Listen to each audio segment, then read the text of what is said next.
आज फिर मेरे पति ने मुझे धुतकार दिया था और खुद घर से बाहर चला गया था। मैं कमरे में बैठी रो रही थी। शायद मैं दुनिया की सबसे बड़ी बदनसीब लड़की थी, जिसे उसका पति नज़र भरकर देखना भी पसंद नहीं करता था और हर बार मेरे सामने जाने पर ही गुस्से से आग बबूला हो जाता। मुझे अपने सामने से हट जाने के लिए कहता। पति की नापसंदीदगी के बावजूद आज भी मैंने नया जोड़ा पहनकर खूब दिल लगाकर तैयारी की थी। और ऐसा भी नहीं था कि मैं कोई कम सूरत या भद्दी लड़की थी, बल्कि मेरे हुस्न की तो लड़कियां भी तारीफ किए बिना नहीं रह सकती थीं। और जवान होते ही जो शब्द मैंने अपने बारे में सुने थे वो यही थे कि मैं बहुत ही खूबसूरत लड़की हूँ, जिससे नजरें चुराना नामुमकिन है। मैं अपने हुस्न पर काफ़ी घमंड भी करती थी, मगर अपने पति के व्यवहार पर पहली बार मैं अपने हुस्न को और भी निखारने की कोशिश में लगी रहती थी। जो एक बार चेहरे पर पानी के छींटे भी मार लेती तो मेरी स्किन ऐसे चमकने लगती जैसे शीशा चमकता है। अब मेकअप कर करके पागल हो जाती थी, मगर मेरा पति मेरी तरफ देखना तो दूर की बात, मुझसे शक्ल भी नहीं दिखाता था। मेरी शादी को 4 दिन गुजर चुके थे, लेकिन मैंने अपने पति की शक्ल नहीं देखी थी। जब भी मेरे सामने आता अपने चेहरे को छुपाकर आता था। कहता, मैं तुम्हें नहीं देखूंगा, नहीं तो मुझे पाप लगेगा। मुझे बड़ी हैरत होती, भला पत्नी को देखने में कैसा पाप। ना वो मुझे देखता था और ना खुद को देखने देता था। मुझे शक था मेरे पति ने शायद मुझे कभी देखा ही नहीं था, क्योंकि आज जब मैं नई साड़ी पहनकर आई तो लाल रंग की साड़ी थी और मेरे सफ़ेद रंग को और भी चमका रही थी। उसने मेरी तरफ एक नज़र भी उठाकर नहीं देखा था।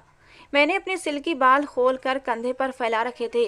अपनी बड़ी बड़ी काली चमकती आंखों में जानबूझकर काजल की मोटी धार लगाई थी, क्योंकि काजल लगाने से मेरी सुरमई आंखें और भी जादू भरी लगती थीं।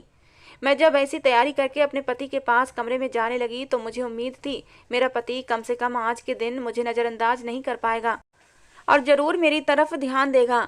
मैं इस सोच से इतनी खुश हो गई थी कि मेरे चेहरे पर शर्मीली सी मुस्कुराहट और लाली छाने लगी थी। मेरा पति अपनी आदत के अनुसार अपने कमरे में बैठा ना जाने किस काम में बिजी था। मेरी तरफ से आर्यन की पीड़ थी। मैं खूब सारा परफ्यूम लगाकर अपने पति के करीब आई और पीछे से उसे अपनी बाहों में भर लिया। पति चाहे कितना ही गुस्सा क्यों ना हो, लेकिन अपनी नई नवेली पत्नी के इतने करीब आने पर वो खुद को रोक नहीं सकता। लेकिन आर्यन तो एकदम ऐसे अचानक चौंक सा गया था। ऐसा लगा जैसे उसके शरीर को झटका लगा हो। मैं उसके चौंकने से खुश हो गई थी, मगर उसने अचानक जोर से किताब बंद की और इतनी जोर से उसे मेज पर पटक कर रखा कि मैं उछल कर रह गई थी। मेरी खुशी अब डर में बदल गई थी, क्योंकि मैंने महसूस कर लिया था कि मेरा पति मेरी हरकत पर गुस्से में आ गया है। मैं अभी अपने पति को अपने दिल की बात बताना चाहती थी कि वो मुझे पलट कर देखने की बजाय कुर्सी को ठोकर मारता कमरे से ही निकल गया। मैं तो हैरान रह गई थी, आखिर मेरे पति को मुझसे इतनी उलझन क्यों होती थी। मैं आर्यन से यही सवाल करना चाहती थी। मुझे अच्छे से याद है कि मेरी शादी करते हुए मेरी परेशानी पर मेरे पापा ने मुझे तसल्ली दी थी और कहा था, लड़का बहुत ही अच्छा है और तुम्हें बहुत खुश रखेगा, अच्छा खाता है, अच्छा कमाता है, अपना कारोबार है, वो तुम्हारी इज्जत और सम्मान करेगा। और दूसरी बात, आर्यन ने खुद अपनी इच्छा रखी है तुमसे शादी करने की। पापा की बातों से मुझे अंदाजा हुआ था आर्यन ने मुझसे मोहब्बत की शादी की थी। जिस आदमी को अपनी पत्नी से मोहब्बत हो और उसकी पत्नी खूबसूरत भी हो, तो ऐसा आदमी अपनी पत्नी को नज़रअंदाज कैसे कर सकता है। मैं पहली ही रात अपने पति के व्यवहार पर गमजदा हो गई थी। मैं आज भी अपने पति के यूं कमरा छोड़कर जाने पर उसके पीछे लपकी थी। मैंने सोच लिया था आज मैं अपने पति को ऐसे जाने नहीं दूंगी। आखिर को मैं उसकी पत्नी हूँ और वो मेरा पति है। हमारी नई नई शादी हुई है और मेरे अंदर मचलते जज्बात नेचुरल थे। हर लड़के को या लड़की को जवानी में एक साथी की ज़रूरत महसूस होती है, और फिर मेरी शादी हुई थी तो मुझे भी एक साथी की ज़रूरत महसूस होने लगी थी। ऐसे में मेरा पति मुझे नज़रअंदाज कर देता तो मेरे दिल पर एक क़यामत बीत जाती थी। मुझे लगने लगा था शायद उसे मेरी कोई बात बुरी लगी है और वो मुझसे नाराज़गी में ऐसा कर रहा है। मैं तो उसे मनाने को भी तैयार थी और अपनी ना की जाने वाली गलती पर माफ़ी भी मांगना चाहती थी, मगर मुझे सच का अंदाज़ा बिल्कुल नहीं हुआ था कि आखिर बात क्या है। मैं कमरे से निकलकर अपने पति के पीछे गई तो आर्यन गायब था। मैंने उसकी तलाश में पूरा घर छान मारा और जब मुझे इस बात का अंदाज़ा हुआ वो मुझे सदमे में डाल गया। मेरा पति तो घर से बाहर जा चुका था। ये बात मुझे हैरत के समंदर में गोते खिला रही थी। आर्यन ने तो मुझे दुखों में धकेल दिया था। मैं आर्यन के लिए इतनी तैयार हुई थी और वो मेरी कोशिश पर पानी फेर कर मुझे घर पर अकेला छोड़कर चला गया था। आखिर ऐसी क्या गलती हुई थी मुझसे? मैं बेतहाशा हुस्न की मालिक, हर वक्त तारीफें समेटने वाली लड़की थी, लेकिन इसके बावजूद भी मैंने अपने आप को सिर्फ अपने हमसफ़र की अमानत के तौर पर संभाल कर रखा हुआ था। मैंने कभी किसी लड़के को अपने करीब आने नहीं दिया था और ना ही किसी की मोहब्बत का जवाब मोहब्बत से दिया था। मैं नहीं चाहती थी मैं अपने जज्बात किसी गैर मर्द पर लुटाऊं। मैं मोहब्बत की चाहत भी रखती थी और मुझे यही लगता था मेरा पति सिर्फ मुझसे मोहब्बत करेगा और मुझे कभी नज़रअंदाज नहीं करेगा। शायद कोई आम मर्द मेरा पति बनता तो ऐसा ही होता, मगर जो इंसान मुझे मिला वो पहले दिन ही मुझे हैरान कर गया था। आर्यन के साथ फेरे लेते हुए मेरे दिल में आर्यन का सम्मान और स्थान दोनों बढ़ गए थे। वो मेरा पति बन चुका था और मेरी सारी मोहब्बतें सिर्फ उसके लिए थीं। हमारी शादी तो हो गई थी लेकिन विदाई नहीं हो पा रही थी, क्योंकि पापा कहने लगे जिस कॉलेज में मैं पढ़ाता हूँ वहाँ कुछ प्रॉब्लम्स क्रिएट हो गई हैं और वो सब प्रॉब्लम्स को सुलझाने के बाद ही मेरी विदाई करना चाहते थे। इसलिए उन्होंने आर्यन से बात कर ली थी, अभी सिर्फ शादी कर लो, विदाई 3 दिन बाद होनी है। आर्यन इस बात पर भी मान गया था और फिर 3 दिन बाद ही मेरी विदाई हुई थी। मैं जो दुल्हन बनकर सबकी ध्यान को अपनी तरफ खींच रही थी, विदा हुई तो दोस्तों की छेड़छाड़ पर दिल धड़कने लगा था। एक अनजान आदमी की जिंदगी में शामिल होने का जो डर मुझ में पैदा हुआ था वो मेरे पापा ने पहले ही ख़त्म कर दिया था। मैं अपने पापा की बहुत ही लाडली और प्यारी बेटी थी। हम सिर्फ 2 बहन भाई थे। भाई बचपन में ही पढ़ाई के इरादे से विदेश चला गया था। वहाँ मेरे चाचा की फैमिली रहती थी। मैं अपने पापा के पास अकेली रह गई थी। मेरे पापा एक कॉलेज में पढ़ाते थे। मैंने ज़िंदगी में हमेशा मोहब्बत ही पाई थी, इसलिए यह भी डर था कि कहीं मेरी ज़िंदगी में शामिल होने वाला मर्द गुस्से वाला ना हो। मगर पापा ने मुझे समझाया था कि वो बहुत ही अच्छा लड़का है, बिल्कुल तुम्हारे बाप के मिजाज जैसा। वो लड़का मेरे पापा का पुराना स्टूडेंट था, इसलिए मेरे पापा को उसके बारे में सब पता था। मैंने शादी से पहले अपने पति को सिर्फ तस्वीर में देखा था। वैसे तो हमारे घर का माहौल इतना पाबंद और पुराने ख्याल का नहीं था, मगर फिर भी मुझे अपने होने वाले पति से शर्म और झिझक महसूस होती थी और मेरे पति ने भी कभी मुझसे मिलने की ख्वाहिश जाहिर नहीं की थी। मैंने अपने पापा से शादी का जोड़ा लेने की बात की तो पापा ने बताया कि शादी का लहंगा आर्यन अपनी मर्जी से लेना चाहता है। मैं खामोश हो गई थी, मगर मुझे हैरत उस समय हुई जब मुझे शादी का लहंगा देने कोई और नहीं बल्कि मेरा देवर आया था। मेरा देवर बहुत ही खुश मिजाज और हंसमुख सा लड़का था। वो मेरे पति से 2 साल छोटा था। उसने मुझे शादी का सामान दिया और कहने लगा मेरा बड़ा भाई बड़ा ही शर्मीला इंसान है, इसलिए वो अपनी होने वाली पत्नी से मिल नहीं रहा, मगर वो शादी हो जाने के बाद आपका बहुत ख्याल रखेगा, क्योंकि मेरा आर्यन भाई दिल का बहुत ही अच्छा इंसान है, आपको कभी भी शिकायत का मौका नहीं देगा। आपसे पहले तो उसने किसी लड़की को देखा तक नहीं है। ये बात सुनकर मुझे अच्छा लगा था, क्योंकि मेरा पति भी मेरे जैसा ही इंसान था। उसने अपने हर जज्बे को सिर्फ अपनी पत्नी के लिए संभाल कर रखा हुआ था। शादी के दिन मैं अपने हर डर को भुलाकर विदा होकर अपने पति के घर पहुंची थी तो एक सवाल मुझे बार बार तंग करने लगा कि मेरे स्वागत के लिए कोई भी मौजूद नहीं था। शायद मेरा पति कोई अनाथ आदमी था, क्योंकि मैं विदाई से लेकर पति के घर पहुंचने तक आर्यन के अलावा किसी को भी नहीं देखा था। बाकी सबकी तो मुझे खबर नहीं थी, मगर विदाई के बाद से तो मैंने अपने देवर को भी नहीं देखा था। मुझे हैरत हो रही थी कि सगा भाई अपने बड़े भाई की शादी में क्यों नहीं था, वो भी ऐसा भाई जो शादी की तैयारियों में आगे आगे था और अपने भाई के साथ ही रहता था। हर बात मुझे चौंका रही थी और सबसे बढ़कर जो बात मुझे बुरी लगी थी वो ये थी कि मैं अपने कमरे में बैठी थी और वहाँ कोई भी साज सजावट नहीं की गई थी। बस मैं एक ऐसे ही सादे से कमरे में बेड पर बैठी हुई थी, यहाँ तक कि बेड पर नई चादर भी नहीं बिछाई गई थी। मेरी शादी मेरे लिए सवालिया निशान बन गई थी। ये कैसी शादी थी जिसमें कोई रिश्तेदार नहीं थे, कोई साज सजावट नहीं थी, कोई भी खुश नज़र नहीं आ रहा था। मैं आर्यन से इस बारे में बात करना चाहती थी, मगर इंतजार करते करते मेरी आंख लग गई और जब मेरी आंख खुली तो मुझे एक जोरदार झटका लगा, क्योंकि दिन ढलने वाला था। मैं इतनी देर तक सोती रही, मगर ना मुझे किसी ने जगाया और ना अब तक मुझे कोई नज़र आ रहा था। जाहिर है मेरा पति आर्यन पहली रात कमरे में ही नहीं आया था। अगर वो कमरे में आता तो ज़रूर मेरी आंख खुल जाती। मैं नींद की इतनी पक्की भी नहीं थी, और दूसरी बात, जब वो कमरे में आता तो मुझे ज़रूर जगाता। मैं इस बात पर जितना हैरान होती उतना कम था। मेरी शादी हो चुकी थी, मगर अब तक मैंने अपने पति को नहीं देखा था। शायद मेरे पति ने मुझे सजावट श्रृंगार में देख लिया हो, लेकिन मैंने नहीं देखा था। मैं उदासी से अपना श्रृंगार खत्म करने लगी। धीरे धीरे अपनी ज्वेलरी उतारी और शादी का भारी लहंगा भी उतार दिया और सादा सा एक सलवार सूट पहन लिया। इस खाली कमरे में बैठे बैठे मुझे शाम हो गई थी। मुझे समझ नहीं आ रहा था घर में सन्नाटा क्यों था और मेरा पति मुझे छोड़कर कहाँ चला गया था। शाम होने पर मजबूरन मैंने अपने पापा को कॉल लगाई। मैं सोच चुकी थी अपने पापा से शिकायत करूंगी कि आर्यन कैसा अजीब मर्द है जो पहले दिन की दुल्हन को घर में अकेला छोड़कर न जाने कहाँ चला गया है। और मुझे अपने पापा से भी गिला था। मैंने हमेशा देखा था लड़की ब्याह कर चली जाती है तो मायके वाले अगले दिन उसके पास उससे मिलने जाते हैं। मेरी माँ जिंदा नहीं थी, सिर्फ एक भाई और पापा ही मेरी पूरी फैमिली थे। हम लोग बस 3 ही मेंबर थे और वो भी इस वक्त साथ नहीं थे। मेरे पापा ना मुझसे मिलने आए और ना ही फ़ोन पर कोई बात की थी। मैं शिकायत लगाने का सोचकर कॉल लगाती रही मगर मेरे पापा ने कॉल अटेंड नहीं की। मेरा भाई तो चलो इस समय यहाँ मौजूद नहीं था, वो बाहर देश में रहता था और उससे मेरी कभी इतनी दोस्ती भी नहीं रही थी कि मेरी शादी पर वो आ पाता। मैं सर झुकाए बैठी हुई थी। ना आर्यन घर आया था, ना पापा ने कॉल उठाई थी। मेरा दिल अब अजीब से डर में घिरने लगा था। रात हुई तो आर्यन घर आ गया। मैंने उससे बात करने की कोशिश की, उससे शिकवा करने की कोशिश की मगर वो मुझे नज़रअंदाज करता हुआ किचन में चला गया और अपने साथ लाया खाना बर्तन में निकालकर मेरा हिस्सा वहीं किचन में रखकर अपने कमरे में चला गया। अभी तक उसने अपना चेहरा मेरी तरफ नहीं किया था। मैं उसकी इस हरकत पर हैरान हुई थी मगर भूख की वजह से मैंने ज़्यादा सवाल नहीं किया। सुबह की भूखी प्यासी थी, चुपचाप खाना लेकर खाने बैठ गई। अभी मैं खाना खा ही रही थी कि अचानक आर्यन ने आकर चाय का कप मेरे सामने रखा और इससे पहले मैं सर उठाकर कोई बात करती वो वापस जा चुका था। मैं थकी हुई थी और अपने पापा से बात ना होने की वजह से परेशान भी थी, इसलिए चुपचाप चाय पीने लगी।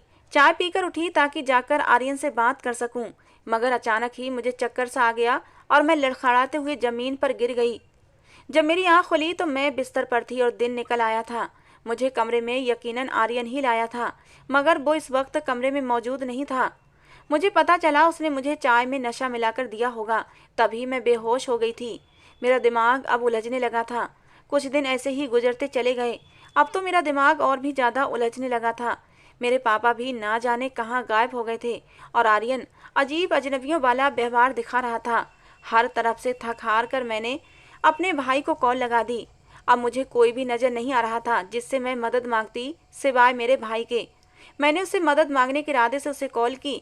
मुझे उम्मीद थी मेरी परेशानी को वो समझेगा और पापा के बारे में भी मुझे ज़रूर कुछ बताएगा कि वो मेरी कॉल क्यों नहीं उठा रहे और हो सकता है आर्यन से भी बात करे। मगर कॉल पर उसने जो कुछ मुझे बताया मेरे सर पर पूरे घर की छत गिर गई थी। मेरी परेशानी पर मेरा भाई बोला कि पापा किसी ज़रूरी काम की वजह से तुम्हारी शादी के दूसरे दिन ही फ्रांस चले गए हैं और फिलहाल वो तुमसे कांटेक्ट नहीं कर सकते, इसलिए तुम उन्हें तंग मत करो। और जब मैंने आर्यन के बारे में बताया तो बोला कि तुम्हारे पास अब एक वही इंसान है जिसके पास तुम्हें रहना है, इसलिए खुद को एडजस्ट करो और जैसा आर्यन कर रहा है उसे करने दो। तुम्हारे पास इसके अलावा कोई दूसरा चारा नहीं है। वो तुम पर कोई जुल्म नहीं कर रहा। ऐसे हालातों में यही काफ़ी है कि वो तुम्हें अपने पास रख रहा है। मेरा भाई अपनी बात कह के कॉल काट चुका था और मैं पत्थर की बनी बैठी रह गई थी। मेरे बाप का ऐसा कौन सा काम था कि वो यूं अचानक चुपचाप चले गए और मुझसे बात भी नहीं की। मुझे अब रोना आने लगा था। मेरी जिंदगी अचानक ही उलझ कर रह गई थी। कुछ ना कुछ राज जरूर था इस सब के पीछे। कुछ दिन तो मैंने रो धोकर गुजार लिए मगर फिर भी अपने पति आर्यन का मुझसे यूं दूर दूर रहना मुझे खलने लगा था। मैं एक आम सी लड़की थी। शादी के बाद भी मुझसे मेरा पति दूरी बना रहा था और मुझे ये सब कुछ बर्दाश्त नहीं हो रहा था। अपने पति का ध्यान पाने के लिए धीरे धीरे मैंने पूरा घर संभाल लिया था। आर्यन पहले दिन से ही बाहर का खाना लाता था, इसलिए मैंने घर में खाना बनाना शुरू कर दिया। मैं रोजाना नए नए तरह के खाने बनाकर आर्यन का इंतजार करती मगर वो आता तो अपने लिए खाना लेकर आता था। मैं जब भी उसके सामने जाती उससे बात करने की कोशिश करती तो वो मुझसे दूरी बनाने लगता, अपना मुंह फेर लेता और मुझसे उखड़े उखड़े शब्दों में बात करता। मुझे घबराहट होने लगती। वो कहता, मेरे पास आने से पहले अपने चेहरे पर नकाब कर लिया करो, अगर मैं तुम्हें इस तरह देख लूँगा तो मुझे पाप लगेगा। मैं अपने पति का दिल जीतने के लिए नए नए फैंसी मैक्सी पहनकर उसके सामने जाती थी। मेरे इस हुस्न को देखकर कोई भी मर्द दीवाना हो सकता था, लेकिन मेरा पति तो मुझे देखकर पसीने पसीने हो जाता और मुंह फेर लेता। कहता, इस हालत में मेरे सामने मत आया करो, भगवान मुझे पाप लगाएगा। मैं जानती थी वो एक बहुत ही अच्छा और धार्मिक इंसान है, मगर मुझे हैरत ये थी कि वो अपनी पत्नी को देखने से क्यों बचता है। आखिर मैं उसकी पत्नी थी और हमारा जायज रिश्ता था। हम दोनों के बीच सब कुछ जायज था। एक घर में रहकर भी वो मुझसे दूरी बनाए रखता था और मुझे देखता तक नहीं था। मैं घर में जो भी काम करती वो करने देता। मैं चाहती थी मेरा पति मुझे देखे, मेरी तारीफें करे, मुझे अपनी बाहों में भरकर मुझे प्यार करे। पति की मोहब्बत और उसके जज्बातों पर पत्नी का पहला हक होता है और ये हक तो भगवान ने औरत को खुद ही दिया हुआ है। मगर मेरा पति पहले दिन से ही मेरा हक मुझे नहीं दे रहा था। मैं अब उसकी चाहत और उसकी संगत के लिए तड़पने लगी थी। हमारी शादी को 2 हफ्ते गुजर गए थे, मगर आज भी मेरी कोशिश बेकार थी। मेरा सज सवर कर जाने पर वो मुझे ध्यान देने की बजाय मुझे अनदेखा कर देता और मुझसे बचने के लिए घर से बाहर ही चला जाता। मैं अपने पति की इस बेहिसी पर मातम करती, अपने कमरे में पड़ी रहती थी। इतनी खूबसूरती के बावजूद भी अपने पति का प्यार पा नहीं सकती थी। मुझे लगने लगा था मैं दुनिया की सबसे नाकाम औरत हूँ। जिंदगी में मुझे पहली बार पछतावा होने लगा था। काश मैं इस इंसान से शादी करने की बजाय उन लड़कों से शादी कर लेती जो मेरे आगे पीछे घूमते रहते थे और मुझसे शादी की ख्वाहिश रखते थे। लेकिन मैं किसी को घास नहीं डालती थी। अगर मैं उनमें से किसी एक से शादी कर लेती तो आज मेरी जिंदगी कुछ और होती। मैं अपने पति की संगत के लिए यूं ना मचल रही होती। न जाने मुझे किस पाप की सजा मिल रही थी। मैं अपनी पूरी ईमानदारी से जिंदगी गुजारने के बाद भी अकेली रह गई थी। मेरा दुख बांटने के लिए मेरे पास कोई नहीं था। मैंने वो रात पूरी रोते हुए गुजारी थी। सुबह उठी तो मैंने सोच लिया था अपने पति से मैं साफ साफ बात करूंगी।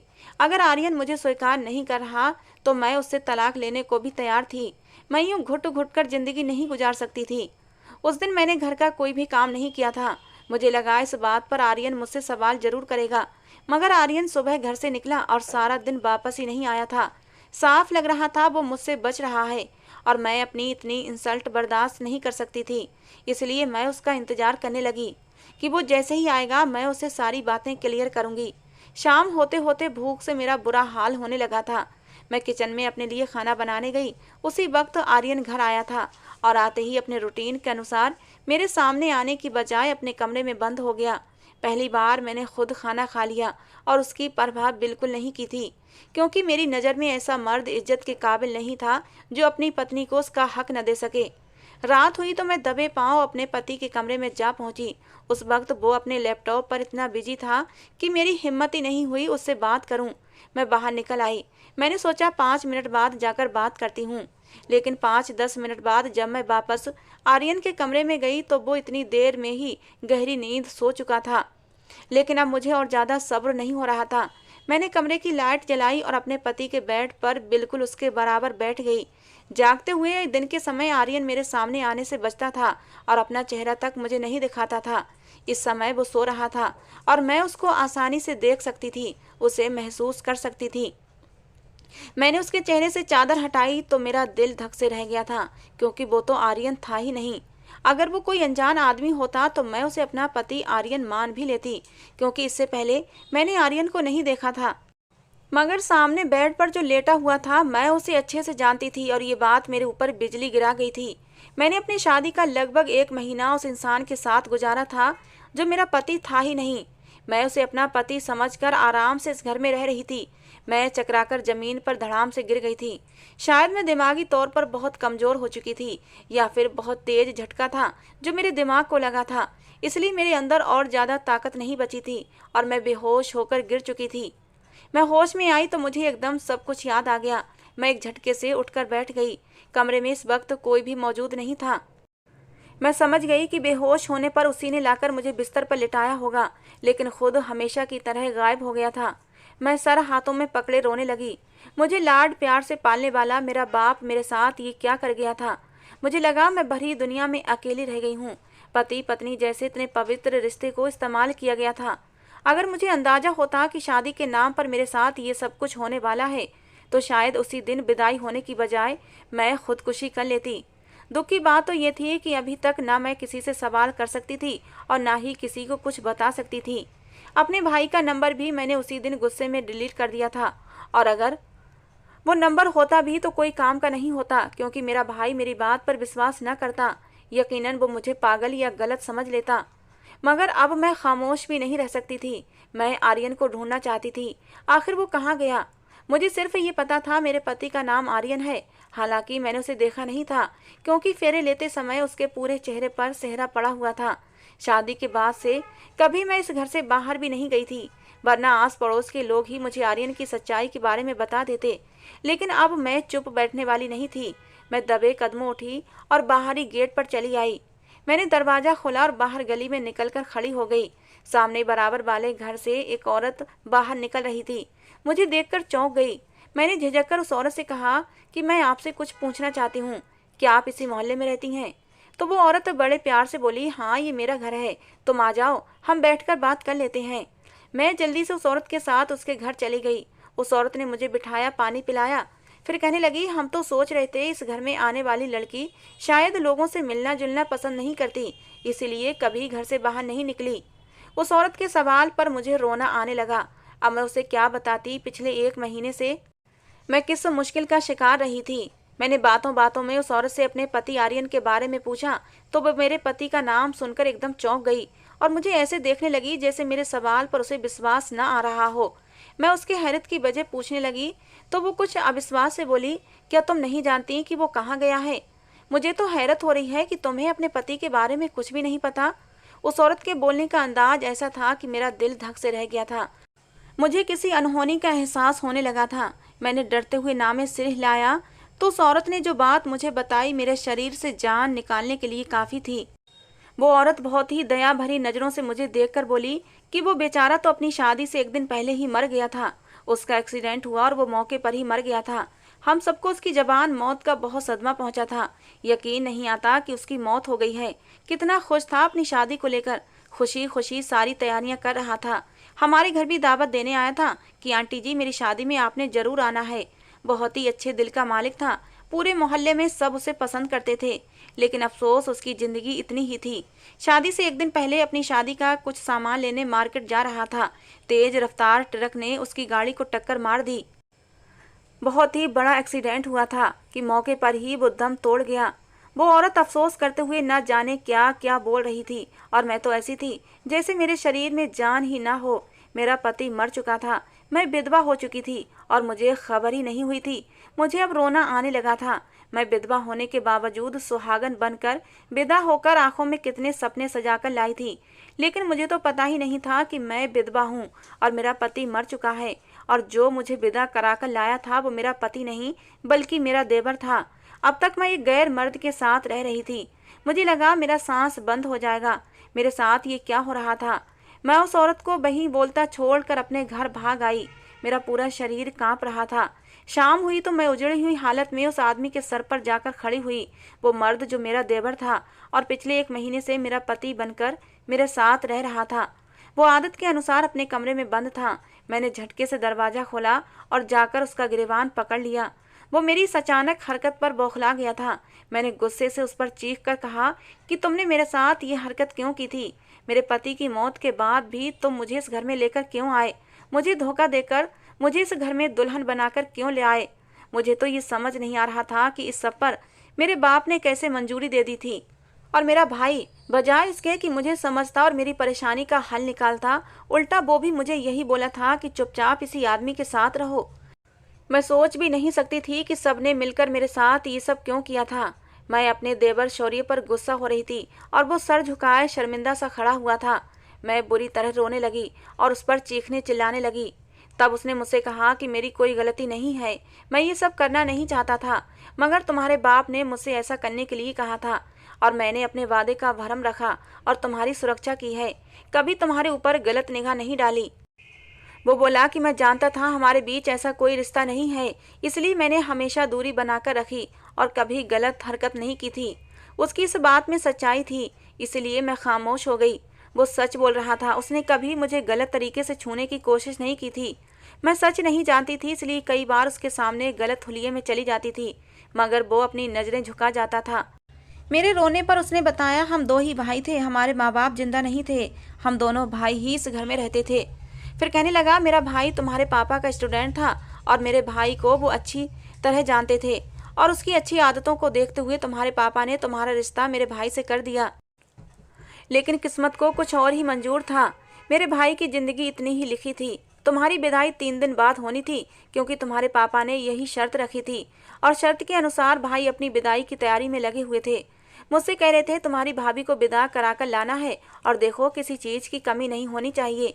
इसलिए वो खुशी खुशी सारे काम कर रहे थे। लेकिन ये खुशी उन्हें ज्यादा दिन रास नहीं आई। विदाई से 1 दिन पहले ही उनकी मौत हो गई। जैसे तैसे मैंने खुद को संभाला और तुम्हारे पापा के पास पहुंच गया, और तुम्हारे पापा को सच बताया कि मेरा भाई मर चुका है और अब ये विदाई नहीं हो सकती। लेकिन तुम्हारे पापा पहले से ही परेशान बैठे थे, क्योंकि उन्हें भी आर्यन के मरने की खबर मिल चुकी थी।